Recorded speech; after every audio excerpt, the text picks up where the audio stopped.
This question here is about an application of radioactive emissions, and the particular application relates to the manufacture of paper, and the diagram shows that the paper that's being made is being rolled through rollers, and the paper is travelling from the right hand side of the diagram over to the left hand side here, and the paper is being rolled thin by means of these rollers, and the greater the pressure that the rollers apply, so the thinner the paper will be, and obviously the manufacturer wants the paper to be of the right thickness.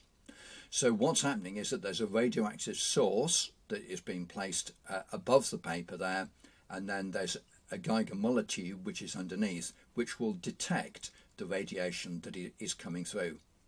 So the first question here then says, is the paper leaving the first set of rollers? Here's the first set of rollers on the right hand side. If it was too thick, what would happen to the amount of radiation reaching the GM tube? Well, obviously if the paper is thicker, then less radiation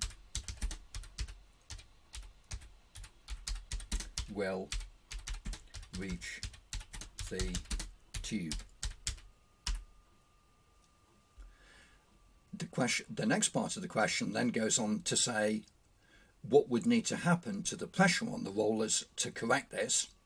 Well, in order to sort that out, what would need to happen is that the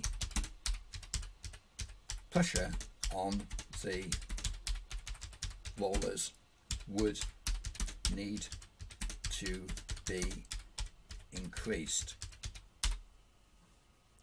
Both of those questions are worth 1 mark, so it's a single point that is being looked for, and those answers supply that.